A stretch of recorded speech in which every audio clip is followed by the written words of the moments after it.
Bonsoir à tous et bienvenue dans mon émission À la rencontre d'eux. Votre rendez-vous où l'on explore les histoires fortes, celles qui laissent une trace, celles qui transforment. Aujourd'hui, nous ouvrons un livre qui n'est pas qu'un récit, c'est un cri du cœur, un voyage, une reconstruction. Ce livre, c'est L'enfant qui rêvait, signé par un auteur de 33 ans qui a décidé de se libérer, de comprendre et d'aimer la vie malgré tout. Taher Gerbi. Il y avait un enfant qui rêvait du ciel, alors qu'un fardeau pesait sur ses ailes. Cet enfant, c'était lui. Nous allons plonger dans son histoire, ses voyages, ses douleurs, ses espoirs et cette force intérieure qui traverse chaque page.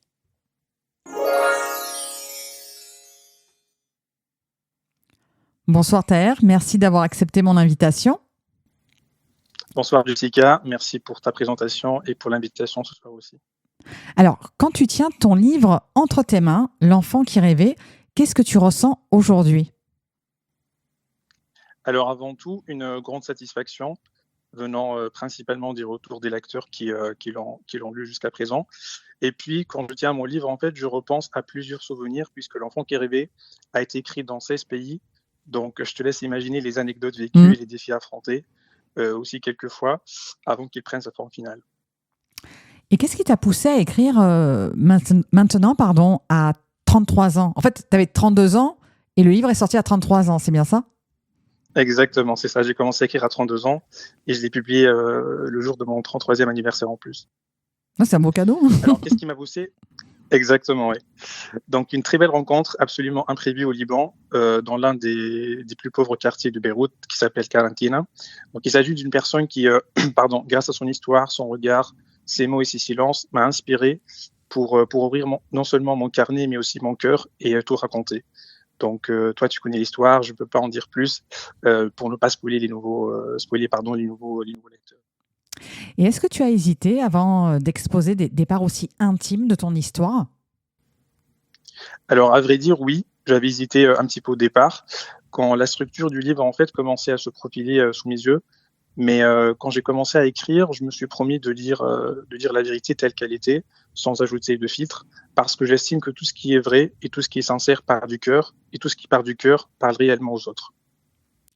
Alors, justement, tu parles d'un cri du cœur. Est-ce que c'était vital de l'écrire, ce livre ?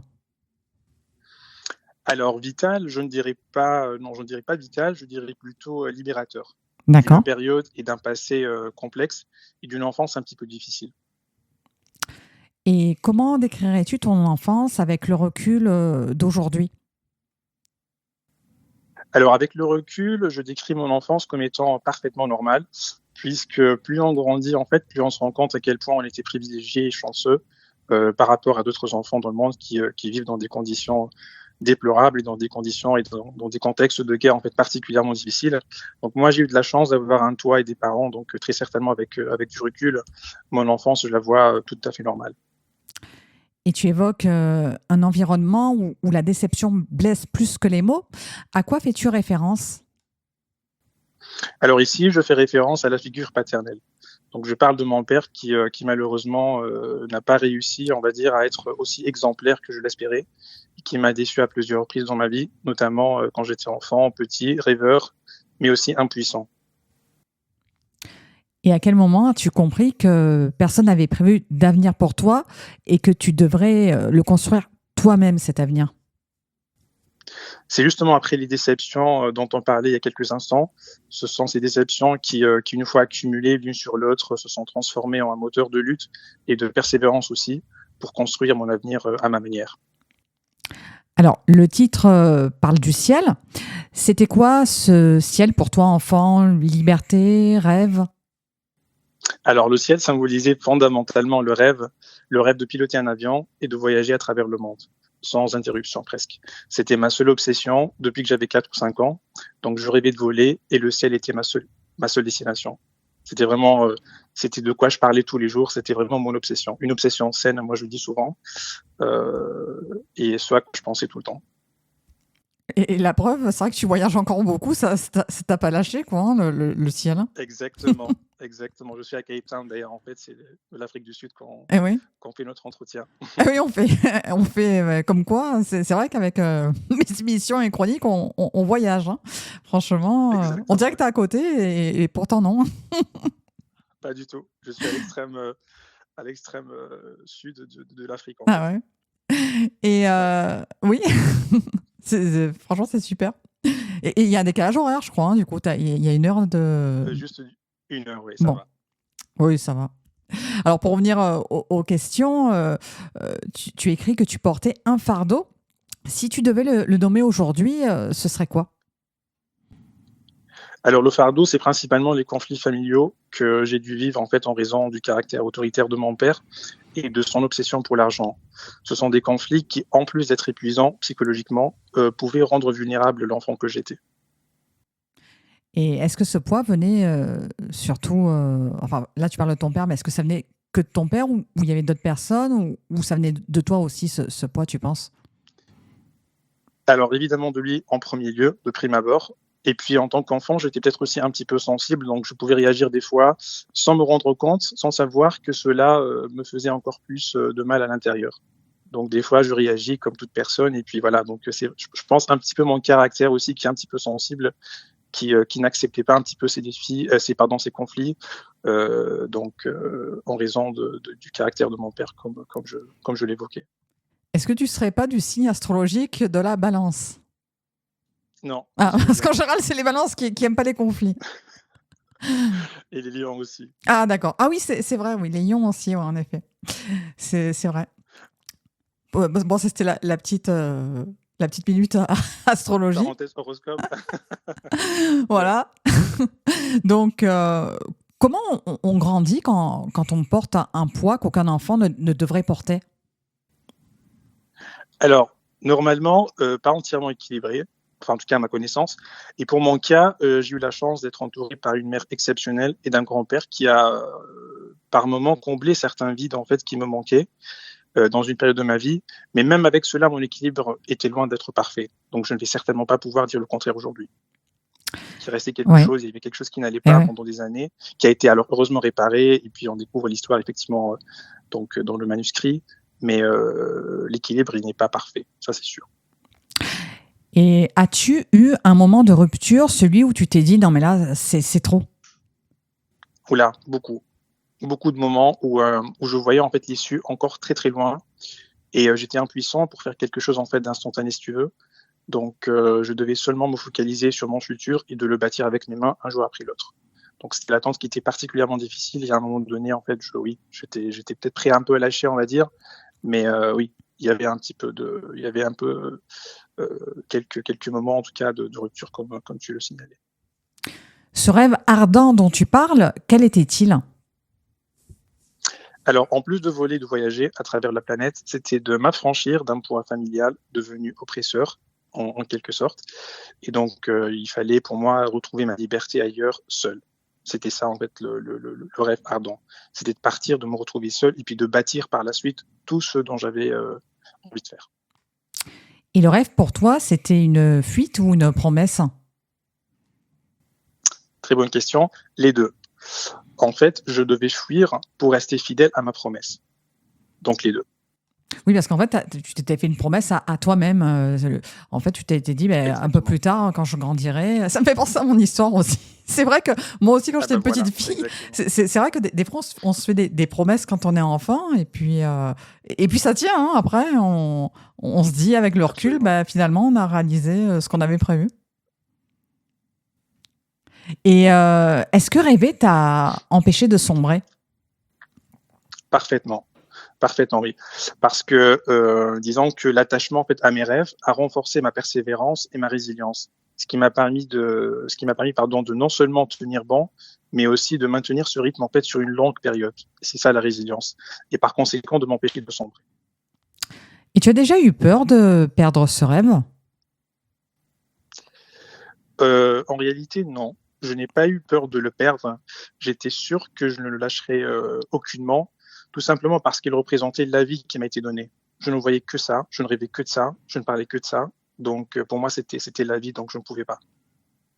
Je ne pouvais pas lâcher, je ne pouvais Ouais. pas, et je n'ai pas eu peur, non, absolument pas. J'ai eu quelques moments, en fait, un petit peu de déception qui étaient très pesants, très, très, très difficiles à soutenir, enfin, à tenir, pardon. Mais au bout du compte, non, il n'y avait pas eu vraiment de peur au sens propre du terme. Alors, tu évoques plusieurs continents. Quel voyage t'a le plus transformé? Alors, le continent, bon, c'est l'Europe, pour répondre à ta question. Et le voyage, c'est le plus transformateur, disons, c'est sans faute alors la France, parce que ça a été ma première destination à l'étranger, après des années de rêve, justement. Et puis, à 21 ans, quand je me suis expatrié à Toulon pour poursuivre mes études d'ingénieur, j'ai vécu dans mon tout premier appartement, dans mon tout premier 18 mètres carrés. J'ai appris, j'ai grandi, j'ai continué à rêver, et puis j'ai concrétisé ce à quoi j'avais longuement songé quand j'habitais en Tunisie. Donc, si tu veux, j'ai rêvé en Tunisie, et puis j'ai réalisé en France une grande partie de mes objectifs, à l'instar de piloter un avion et puis d'explorer le monde en toute facilité. Et du coup, tu es né en Tunisie, alors, c'est ça? Exactement, oui, c'est ça. Ah, d'accord. Je suis franco-tunisien, mais on n'a pas fait Oui. sa présentation. Mais Oui, c'est vrai. Et oui, mais ça, je me souviens que tu m'avais dit que tu avais fait tes études à Toulon, pas loin de la fac de droit, justement, où j'allais. On aurait pu se croiser. Peut-être, oui, effectivement. Il faut le savoir. Et ouais, ouais. En tout cas, ouais, c'est vrai qu'on dit que le monde est petit. Hein. Je ne pensais pas un jour avoir un auteur qui était pas très loin de ma fac. Bon, on n'est pas de la même génération, mais bon. J'ai repris mes études sur le tard, donc on aurait pu se croiser peut-être. Et est-ce que partir, c'était te sauver ou te retrouver? Alors, bon, je te félicite pour tes questions, Jessica, parce que quel bel enchaînement, en fait. La réponse est les deux. Je suis parti pour me sauver, et quand je me suis sauvé, en fait, je me suis retrouvé. Parce que loin du tumulte et de la fatigue psychologique pesante, une certaine renaissance a, en quelque sorte, commencé à naître, qui a su me mettre ensuite sur le bon chemin. Donc, les deux. Oui. Et je me rends compte que j'ai oublié une question, parce que j'ai parlé de la fac de droit, de mes années fac de droit. Ça m'a perturbé de dire que je suis plus vieille que toi, en fait, à l'antenne. Et j'ai oublié la question d'avant, en fait. Qu'est-ce que tu as appris sur toi Qu'est-ce que tu as appris sur toi, loin de tes repères? Qu'est-ce que j'ai appris sur moi, loin de mes repères? Alors, principalement la responsabilité, puisque me retrouver seul, en fait, et jeune dans un pays que je ne connaissais pas, m'a poussé à apprendre tout le périmètre, en fait, de la responsabilité. À cela s'ajoute en plus l'autonomie. Donc, j'ai appris à toujours compter sur moi et jamais sur les autres. Donc, les deux, responsabilité et autonomie, sont les deux principaux éléments que j'ai appris ailleurs. Et comment un voyage peut réparer ce que l'enfance a cassé? Alors, un voyage, alors au sens propre du terme, ça peut réparer, en tout cas pour moi, c'est le voyage de façon générale. Parce que c'était effectivement le rêve que j'avais toujours porté dans mon cœur. Donc, c'est pas un voyage, mais c'est le voyage de façon générale qui a contribué, en fait. Ça a été un accomplissement pour moi. Et donc, ça m'a permis de me retrouver, ça m'a permis en fait d'arriver à bon port et puis d'être moi-même en fait. Donc, c'est le voyage de façon générale, pas un voyage en particulier. Oui, ça peut être aussi un voyage intérieur, se retrouver avec soi-même. Absolument. Voilà. Ça a été une sorte de voyage en fait, puisque Ouais, du coup, oui, pardon. absolument. Ce qui est très important pour moi, c'est effectivement le rapport entre le voyage intérieur et le voyage géographique. Moi, j'ai beaucoup appris des voyages intérieurs. Parce que le voyage géographique, c'est très simple. En fait, on part, on explore, on fait des visites, on va dans des hôtels, on découvre, on fait des randos, etc. Mais c'est ce qui vient après, quand on rencontre l'autre, quand on apprend de l'autre, quand on voilà, le contact, c'est le contact principalement. Je le fais toujours, j'en ai beaucoup parlé dans le livre. C'est le contact avec l'autre en fait qui change beaucoup de choses. Et c'est ces petits moments d'introspection en fait qu'on fait. Quand on est seul, quand on est dans un moment de méditation, etc., qui nous permettent vraiment de changer, de voir le monde en fait autrement. Donc c'est ça le voyage, c'est le voyage intérieur. Donc bravo, effectivement, c'est ça un des éléments principaux en fait de l'accomplissement et de la réussite dans ce genre de parcours. Et est-ce qu'on emporte encore ces blessures dans l'avion? Dans l'avion, non. Aucune blessure ne monte de l'avion. En fait. Tu arrives à déconnecter, du coup, quand on prend l'avion, on se dit, bon, allez hop, on fait le vide. Parfaitement. Tout se jette sur le tarmac avant le décollage. On passe à autre chose. Ouais. Bah écoute, j'ai jamais pris l'avion, moi. Tu sais, peut-être qu'il faudrait que je prenne l'avion un jour et je te dirai, ah oui, en effet. Tu m'appelleras. Ouais. Il faudrait peut-être que je te suive un jour, tu vois, au moins parce que comme j'ai jamais pris l'avion, tu vois, j'aurais un peu de force avec toi, je pense. Si tu étais à côté de moi, vu que tu as voyagé plein de fois, tu pourrais un peu me guider. Sans aucun problème. Avec plaisir. Et tu parles de douleurs répétées et d'espoir avorté. Qu'est-ce qui t'a fait tenir? Alors, qu'est-ce qui m'a fait tenir? Incontestablement, l'ancrage de ma vie, tel que je l'ai décrite dans ce livre. Ma mère, bien sûr. Son soutien inébranlable et son amour hors pair m'ont toujours accompagné, surtout dans les moments difficiles ou d'espoir avorté, comme tu viens de le dire. C'est grâce à elle, en fait, que j'ai réussi à surmonter une pléthore d'obstacles. Je sais qu'elle m'écoute ce soir, donc je lui dis merci, maman, je t'aime beaucoup. Ah bah, elle va être contente, hein. Et oui, bah ça, les mamans, nous, on aime ça. Hein, surtout, enfin, moi, j'ai pas de petit garçon, j'ai qu'une petite fille, mais il paraît que les garçons sont très proches de leur maman. C'est particulier. Très proche, très attaché, exactement. Oui. Bah, elle a de la chance, on l'embrasse également à la radio. Comment on apprend à s'aimer quand personne ne nous a appris? Quand personne ne nous a appris. Alors, ce n'est heureusement pas mon cas. Moi, je dirais en fait à travers l'amour, peut-être qu'on voit entre les autres, puisque moi, je pars du principe en fait qu'on peut apprendre des autres tout, et on peut apprendre à faire ce qu'on n'a pas appris à faire, donc y compris à aimer. Quand on voit l'amour, en fait, je pense qu'on peut le, enfin, ailleurs, je veux dire, on peut l'apprendre si on n'a pas eu l'occasion de l'apprendre chez soi. Et est-ce qu'écrire t'a permis de te réconcilier avec ton passé? Absolument. L'écriture, en fait, a été une forme de thérapie gratuite qui non seulement m'a réconcilié en fait avec mon passé, mais m'a aussi donné en fait plus d'espoir que jamais. Et pour la petite info, en fait, moi j'écris, Jessica, souvent des histoires, des carnets de voyage et autres. Cependant, un manuscrit autobiographique avec toute la sincérité dont il témoigne a allégé une très grosse partie du fardeau que j'avais longtemps porté. Et je profite en fait de tes questions pour inciter tous ceux qui nous écoutent ce soir à écrire tout ce qu'ils ressentent, parce qu'écrire en fait est un remède magique. On n'est pas obligé en fait d'écrire pour publier. On peut simplement écrire pour se réconcilier avec soi, et on peut écrire pour tourner une page à l'encre noire et en ouvrir une autre blanche et vierge. Et on appelle ça aussi l'écriture thérapeutique. Donc on soigne on soigne nos mots MAUX grâce aux mots MOOTS. Parfaitement. Oui, je suis tout à fait d'accord. Oui. D'ailleurs, j'ai parmi les auteurs que je côtoie, Nelly Delas, qui fait une formation justement sur ça, sur l'écriture thérapeutique, où elle donne des outils aux personnes qui suivent la formation pour justement se libérer pour plein de choses, hein, comme tu dis, parce que c'est vrai que tous les auteurs me disent ça à chaque fois. C'est vrai qu'écrire, ça permet de se libérer. Et aussi, j'ai un auteur qui m'a raconté. Oui, mais j'ai un auteur qui m'a raconté un jour en fait qu'il était très énervé contre sa femme, et en fait il a tout écrit sur le papier, puis après il a déchiré, mais il a rien dit à sa femme, et après il se sentait mieux. C'est l'un des exercices d'introspection, absolument. Je l'ai déjà lu, parce que je lis beaucoup de livres en fait dans ce thème. Effectivement, on écrit puis on jette. Ça permet vraiment de libérer tout ce qui ne va pas, et puis on se pose des bonnes questions et on trouve en fait les réponses des fois seulement en écrivant ce qui ne va pas à l'intérieur de nous. Donc c'est très simple. C'est un remède vraiment gratuit, comme je l'ai dit, et puis ça ne coûte rien. Il faut juste prendre son stylo, son carnet. Oui, c'est vrai. Et par rapport donc à ton livre, est-ce que tu penses que maintenant tu es en paix et que tu as pardonné quand on t'a blessé? Oui, mais après, très sincèrement, après plusieurs tentatives infructueuses, j'ai compris en fait que je devais pardonner, non pas pour le bien-être des autres, mais pour mon propre bien-être, simplement pour moi. J'ai appris en fait à pardonner pour être en paix avec mon âme et pour que je puisse dormir le soir sereinement, sans penser à quiconque. Donc j'ai effectivement appris à pardonner après avoir fait de longs exercices introspectifs pour qu'aucune once de remords ne me démange un jour, tout simplement. Et aujourd'hui, donc, tu as 33 ans. Est-ce que tu peux nous dire maintenant ce que tu es devenu à 33 ans? Comment il est le TR de 33 ans? Ça me plaît, 33. J'aimerais avoir 33 ans encore. Et ben, je suis devenu le titre en fait de mon livre, L'enfant qui est rêvé, seulement avec quelques années de plus. Crois-moi, Jessica, rien n'a changé.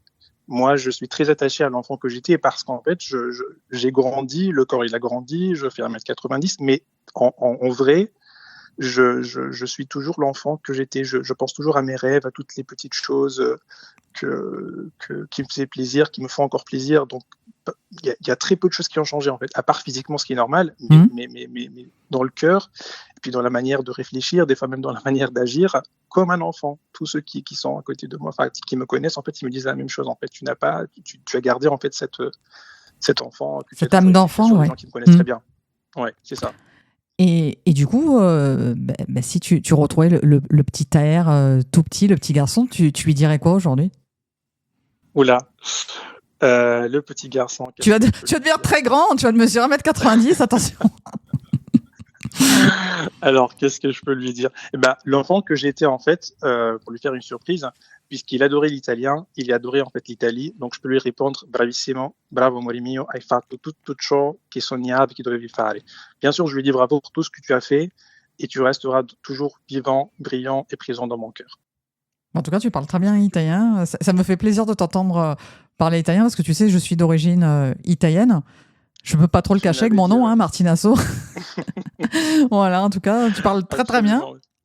Et c'est vrai. Et tu parles beaucoup de langues comme ça ou Si Ouais, je parle 5 langues Combien? parfaitement 5? et 2 que Ah j'ai oui. commencé il y a quelques mois. Ah, mais 7 en tout et 5 couramment.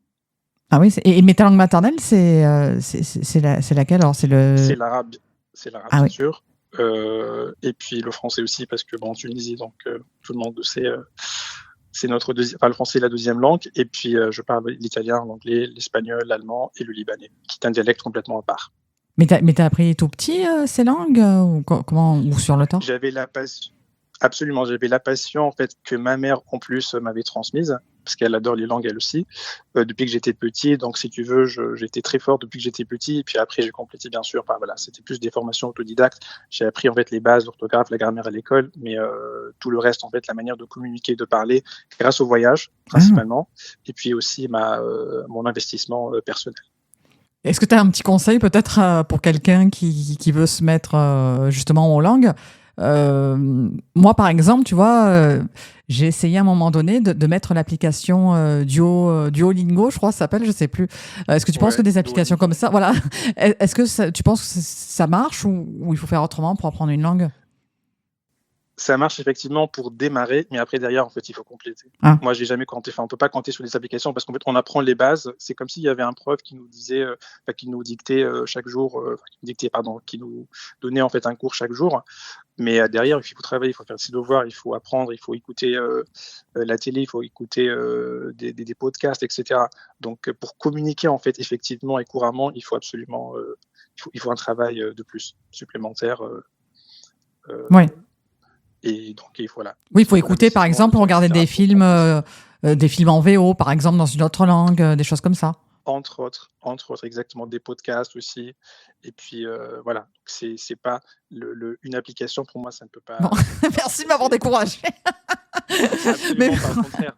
Bon, il faut commencer par les bases et après, il faut voilà. Mais en fait, ça va un mois, mais après, il faut. Il faut aller plus loin. Tu m'as donné envie de m'y remettre, tu vois, j'avais laissé tomber les langues. Là, grâce à toi, j'ai envie de... Non, on parle après en backstage. Ouais, j'ai envie de m'y remettre, là, tu vois. Au moins l'italien, tu vois, me remettre à l'italien, parce que j'ai un peu perdu. Enfin bon, c'est pas mon émission, c'est ton émission à toi. On va pas commencer à parler de l'italien.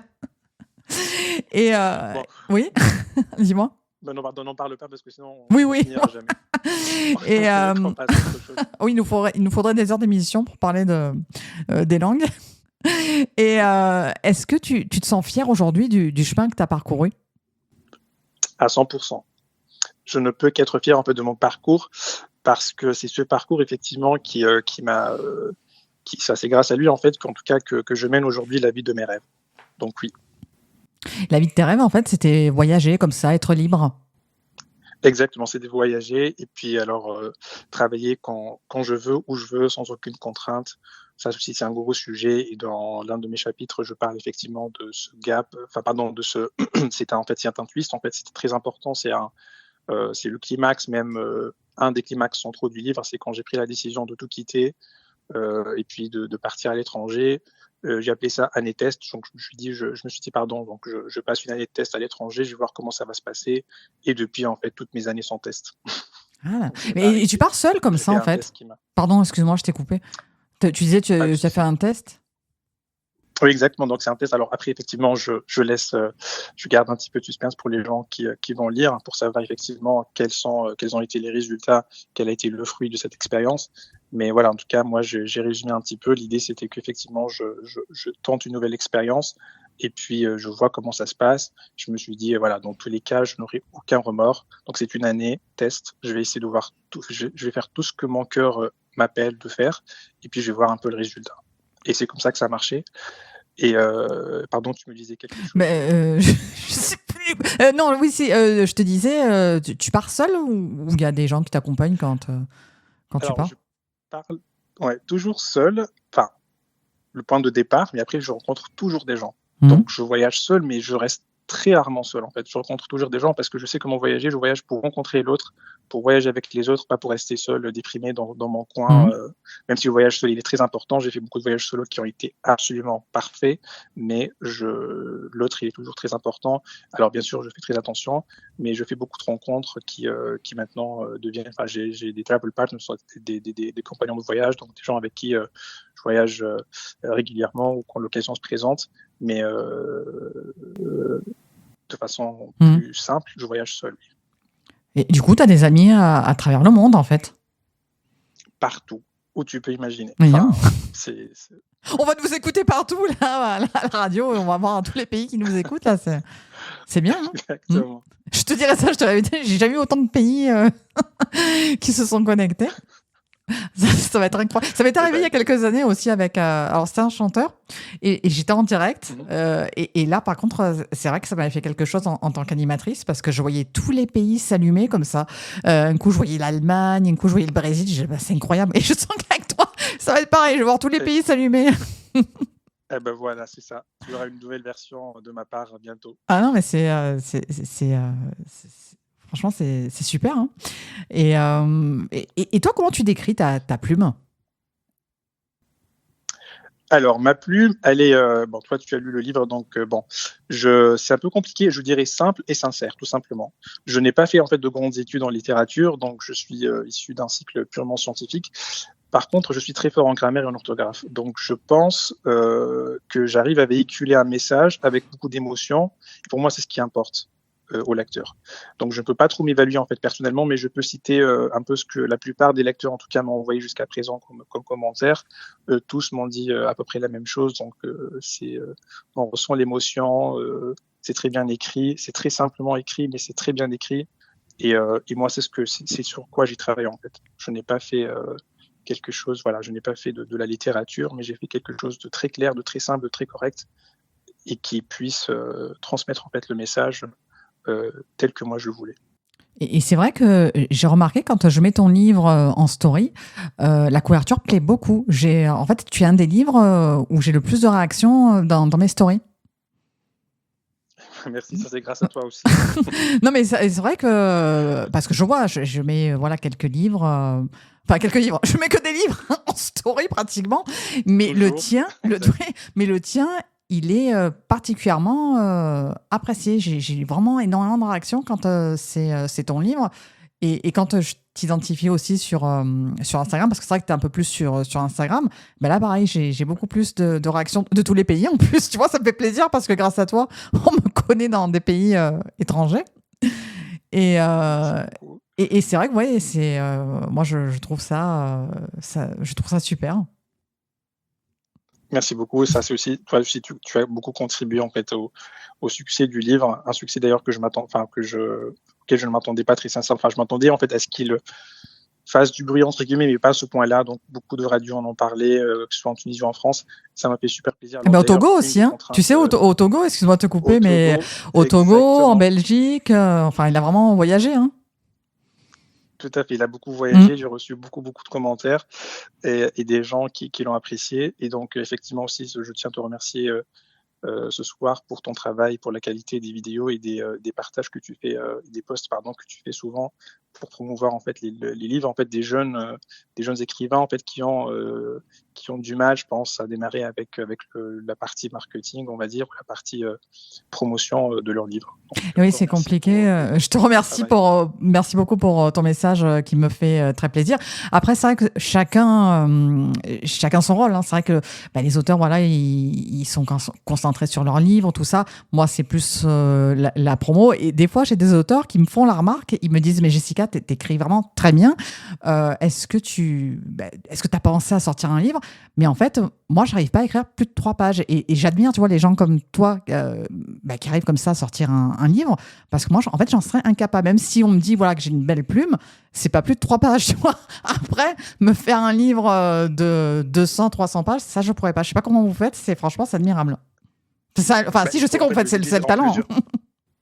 Non, c'est aussi, il faut le diviser en plusieurs parties. Il y a le talent, mais il y a aussi derrière un peu d'organisation. Mmh. Je pense que tu peux faire, si tu écris 3 pages en fait toutes les semaines, et ben effectivement, si tu es le compte, tu vas avoir ouais, mais j'ai pas le courage. Non, voilà, mais 3 pages d'idées. Après, j'ai plus les mêmes idées, tu vois. En fait, je suis inspirée. Tu vois, par exemple, toi, je peux faire 3 pages sur toi, mais après, à un moment donné, ça bloque, tu vois. J'ai, on va dire, le syndrome de la page blanche. Je pense qu'il faut en fait un peu d'organisation. En fait, il faut préparer une structure en fait du livre. Donc en fait, sur les 3 pages, enfin une structure par exemple, divisée en plusieurs chapitres. Par exemple, tu dis voilà, je vais écrire un livre qui va parler de etc. Plusieurs sujets. Et puis tu définis en fait les chapitres, les sections ou les chapitres. Et puis tu commences à écrire à chaque fois dans chaque partie ou dans chaque chapitre quelques pages. Tu verras en fait que ça va avancer très très vite. Parce que c'est vrai que quand on commence dès le départ en disant je vais écrire un livre, ça paraît colossal. Ouais, c'est vrai. Départ, j'avais des carnets de voyage et juste le simple fait de convertir quelques articles de voyage et quelques histoires de voyage que j'avais écrit tout simplement pour moi, le fait de les convertir en livres, donc en une histoire vraie, sans répétition, avec un vocabulaire parfait, etc., ça a été une souffrance. Et puis à cela s'ajoutent en plus d'autres chapitres, d'autres histoires, etc., parce que quand j'ai commencé, je ne savais pas ce que c'était la fin ou une idée. Et puis avec le temps, j'ai avancé petit à petit. Donc c'est vrai, c'est un sacré chantier, mais il faut commencer doucement et puis il faut organiser un peu les idées et structurer en fait le livre. Tu pourrais être coach. Ça coach littéraire, coach TR. Tu as pas pensé, non, être un coach? Alors, coach, mais coach junior. Je ne vais pas... je vais dire la vérité, c'est ma première expérience, donc je peux te donner en fait mes conseils sur la base de ce que j'ai appris, ce que j'ai pratiqué récemment avec l'enfant qui rêvait. Et est-ce qu'il y a un passage du livre qui t'a le plus ému en l'écrivant? Qui m'a le plus, pardon? Ému. Alors, ému, plusieurs, oui. Plusieurs chapitres et plusieurs passages m'ont ému. Alors, celui qui me vient peut-être en premier à l'esprit, c'est lorsque j'ai raconté une anecdote chez un camarade de classe. À l'époque, j'avais 9-10 ans. Et en fait, j'étais chez lui, on jouait ensemble. Et c'était la dernière fois que je l'ai revu, enfin, que je suis allé chez lui. Je ne suis plus jamais revenu parce que j'avais vu en fait une très belle connexion entre lui et son père, chose que moi, je n'avais jamais eue. Donc cela me paraissait immensément injuste et je ne suis plus jamais reparti chez lui. C'était une décision que j'ai prise à 9 ans. Et en fait, le jour où j'ai écrit, j'ai ressenti tout ce que j'avais ressenti à l'époque. Donc c'était très, très dur pour moi et ça m'a trop ému. Et est-ce qu'il y a quelque chose qui t'a fait beaucoup souffrir? Quelque chose, c'est-à-dire dans le livre, est-ce que le fait de le marquer, c'était vraiment trop dur? Tu n'arrivais pas, tu t'es dit ça me fait trop souffrir, je ne peux pas en parler souffrir en tant que l'écrivain ou le protagoniste ou la personne? Bon, ce que tu veux. Est-ce qu'il y a quelque chose qui t'a... Non, c'est où tu t'es dit, je ne sais pas comment t'expliquer, est-ce que tu t'es dit je peux pas écrire ça, ça me fait trop souffrir? Est-ce que tu as tout dit clairement dans ce livre ou il y a des choses que tu n'as pas pu dire que ça te faisait trop souffrir? Je vais y arriver à formuler une question correcte. Là, je comprends mieux, pardon, la question, excuse-moi. Donc, en tant que personne, oui.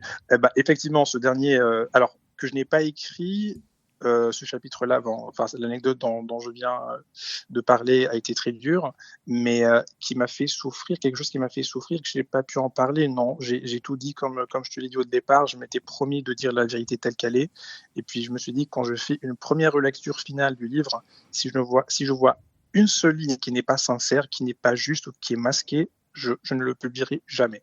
C'était ma promesse avant de publier ce livre. Je voulais qu'il soit honnête, sincère, qu'il porte tout son sens. Et je pense, et heureusement, et j'en suis très ravi, c'est ce qui a fait aussi aujourd'hui son succès, je peux le dire, ou sa bonne réception à travers les gens qui l'ont lu. Parce qu'après, on peut être honnête, comme tu dis, mais après, c'est propre à chacun. Hein. Mais après, comme tu dis, on peut être honnête, mais bon, là, tu me dis que c'est pas le cas, hein, mais on peut ne pas tout dire aussi, tu vois, s'il y a des choses qui peuvent faire trop souffrir. Mais bon, toi, c'est pas ton cas, hein, tu as dit que voilà, t'as tout dit. C'était dans ce sens-là, en fait, ma question. Alors, oui.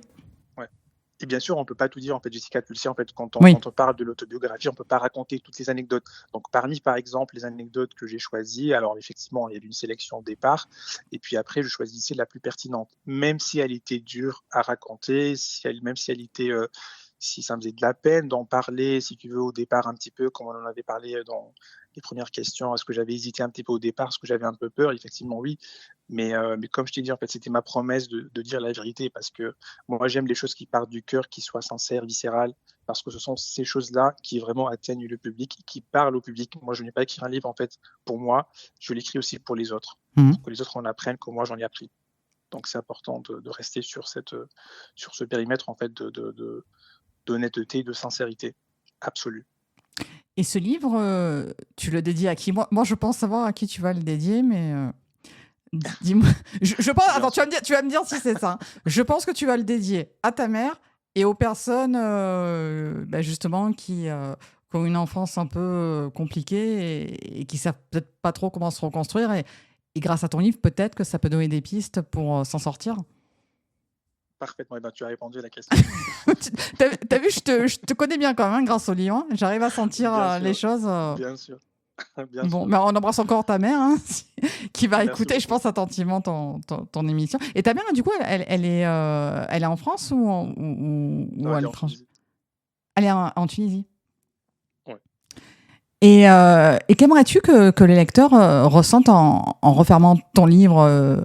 Est-ce que tu aimerais justement qu'ils te disent, Terre, grâce à toi, voilà, on a trouvé une piste pour se sentir mieux?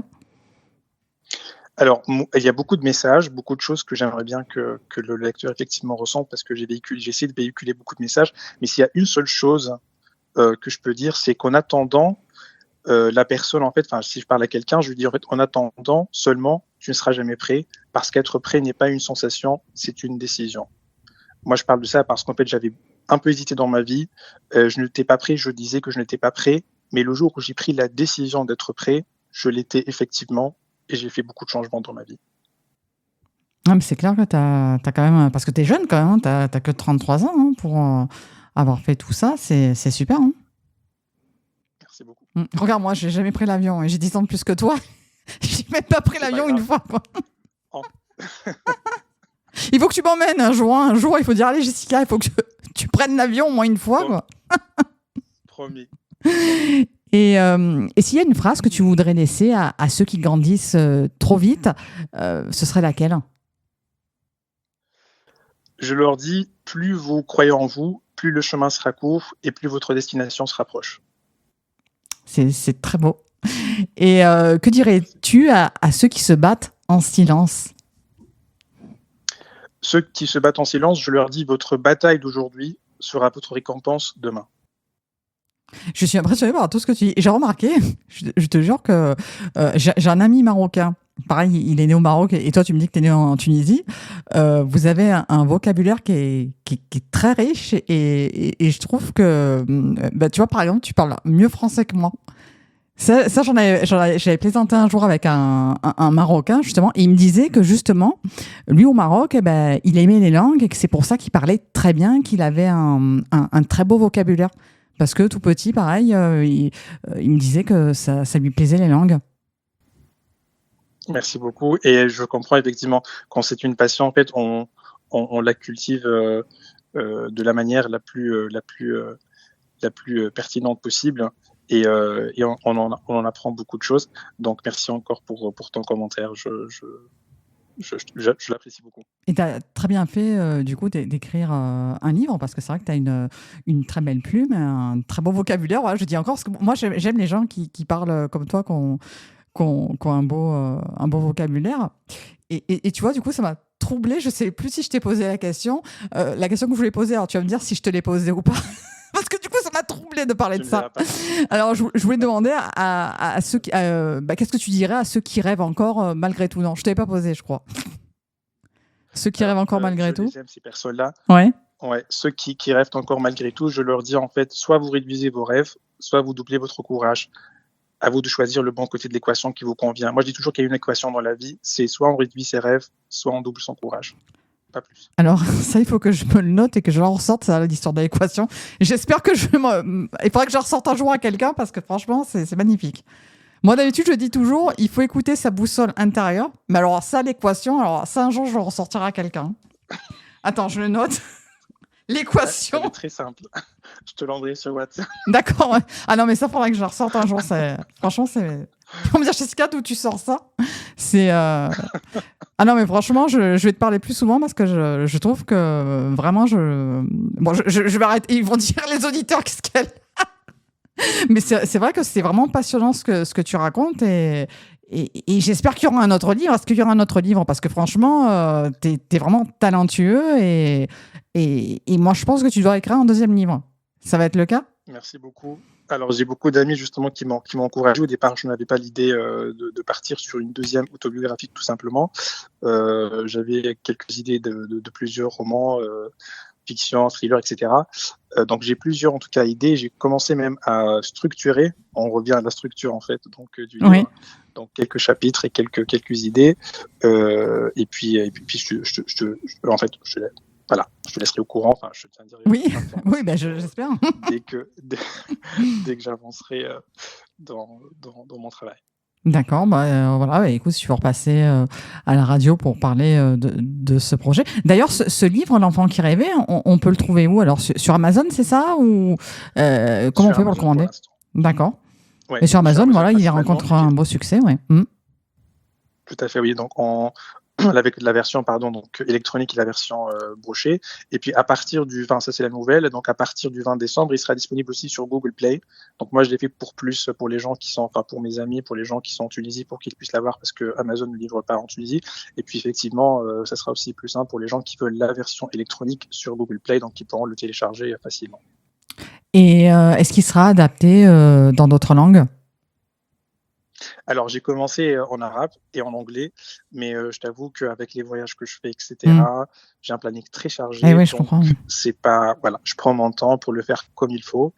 Mais oui, effectivement, j'ai commencé la version en arabe et la version en anglais. Pareil, suite à quelques demandes, enfin plusieurs demandes même, d'amis, de connaissances qui sont à l'étranger, qui m'ont dit, des gens aussi qui ne parlent pas le français, donc ils m'ont dit, ça serait bien de le traduire. Eh ouais.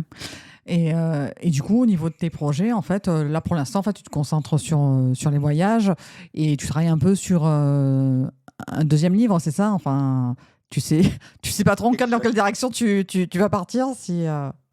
C'est J'ai ça? aussi d'autres projets aussi alors projets professionnels pareil, donc je monte mes petits projets. Alors j'en parle pas dès qu'ils sont pas. Enfin, Bien sûr, ouais, je comprends. j'en parlerai quand ils auront Voilà, été c'est ce qu'il faut, oui. confirmés et puis aboutis exactement. Mais voilà, j'ai beaucoup de projets. J'ai aussi des rencontres en fait littéraires, quelques interviews et des conférences. Mais encore une fois, c'est mon planning qui est très chargé, qui rend les choses un petit peu compliquées des fois d'organiser tout ça. Donc je pense qu'on va y arriver, ça c'est sûr. Mais j'ai pas mal de rencontres très très intéressantes et des conférences même dans certaines écoles que je veux absolument tenir. Mais il faut juste que je puisse. Enfin, ça sera un travail de coordination. En fonction de mon planning. Oui, j'ai vu, parce que c'est impressionnant ce que tu fais. Hein. J'ai vu, tu fais des conférences.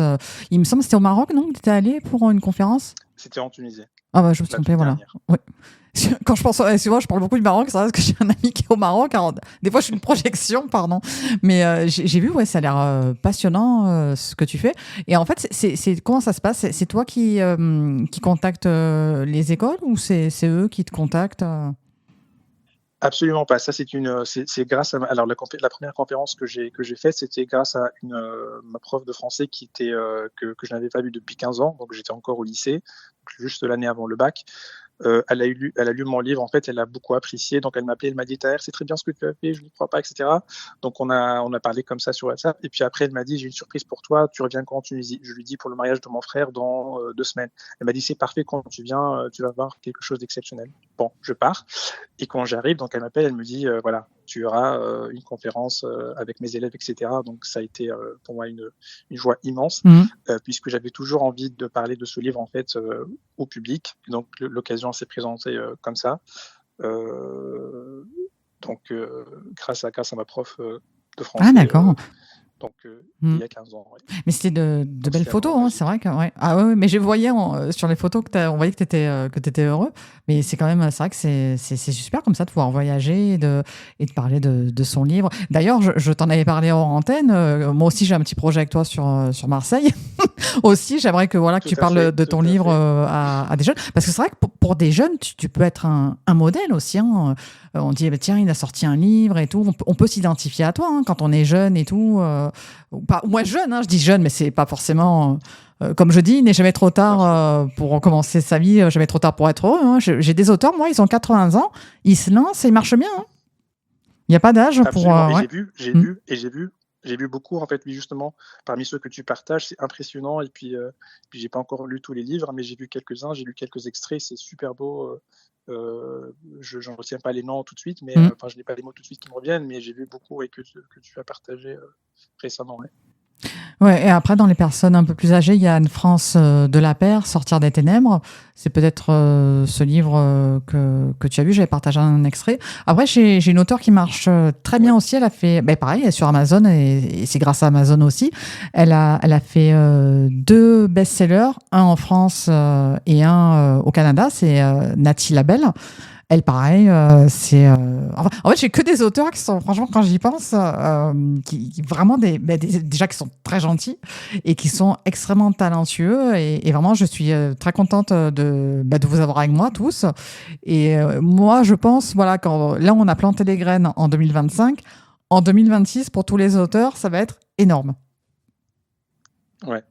Et quand je parle, moi, je ne parle pas pour rien. Quand je sens les choses et tout, que là, je sens, comme je dis pratiquement toutes les semaines dans mes émissions, d'abord, quand on veut manger de bons légumes maison, on fait le potager, on plante les graines, mais dans la minute, les carottes, les courgettes, elles sortent pas dans la minute, c'est pas possible. Ça prend quelques mois, ça prend du temps. Et nous, c'est pareil. C'est ça. Ouais. Et pour revenir à toi, Taher, à ton avis, dans 5 ans, qu'est-ce que tu feras? Tu seras encore dans l'écriture? Dans l'écriture, ça c'est sûr. Et parce que je ne pourrais plus lâcher l'écriture puisqu'elle fait partie, elle est devenue en fait liée au voyage. Et comme je voyage tout le temps, donc je pense que j'écrirai, voilà. Et dans 5 ans, voilà, je pense que je serai dans un joli coin dans ce monde avec ma femme à côté et un enfant dans les bras et plusieurs livres à côté aussi. D'accord. Et tu penses le prochain pays que tu aimerais faire, ce serait lequel, un pays que tu n'as jamais visité encore? Et ben là, je fais le tour d'une partie de l'Afrique du Sud, donc de l'Afrique du Sud, pas le pays, mais l'Afrique en général, et une partie de l'Afrique de l'Est. Donc je vais partir très bientôt au Lesotho, on va faire le Botswana, Zimbabwe. Il y a beaucoup de surprises qui arrivent. Et un pays que je veux absolument, alors je vais faire toute la planète. Donc je n'ai aucune restriction. J'ai juste en fait des priorisations. Il y a des pays que je veux faire avant certains.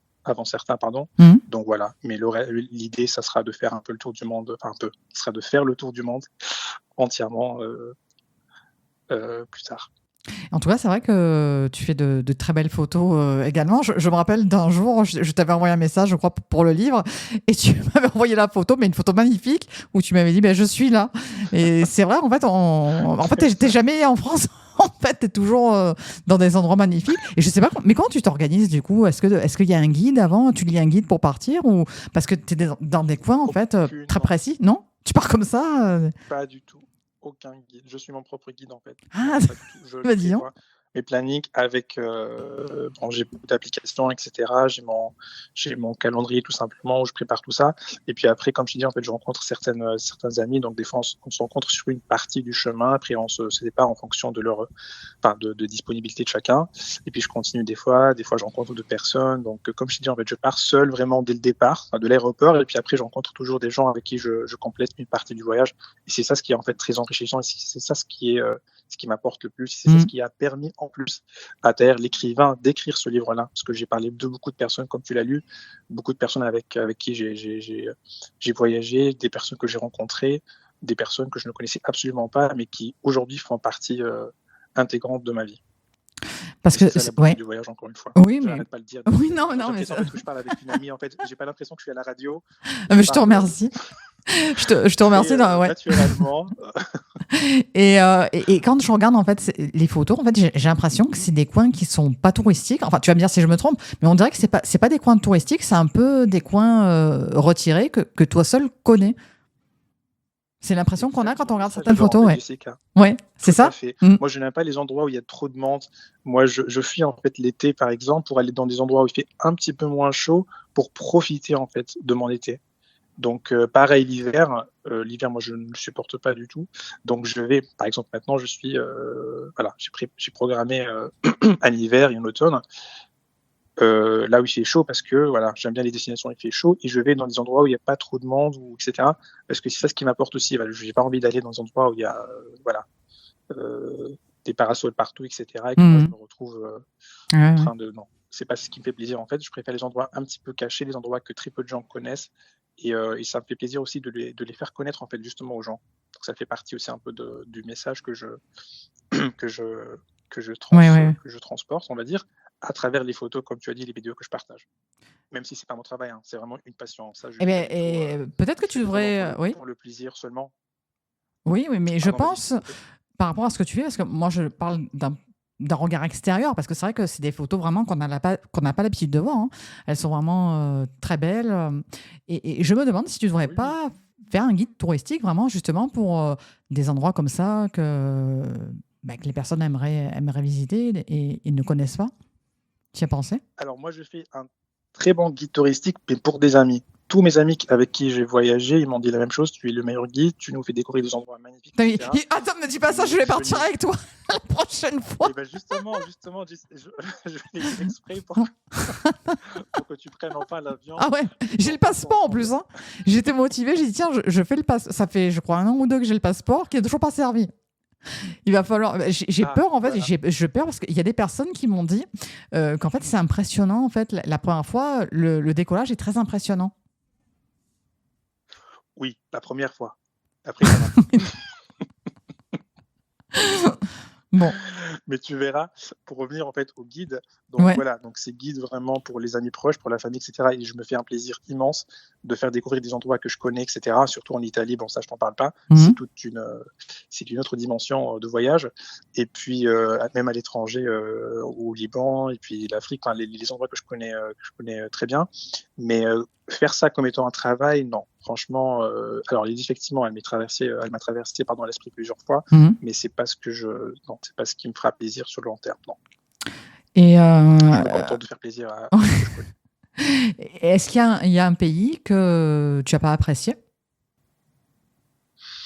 Alors un pays où je n'ai pas apprécié, non pas vraiment, mais un pays que je n'ai pas trouvé aussi charmant que je l'imaginais, c'est le Libéria. Ah d'accord. Même si j'ai fait la Guinée-Bissau, qui sont absolument magnifiques, mais c'est le Libéria que je n'ai pas trouvé, en tout cas par rapport à mes attentes. C'est tout.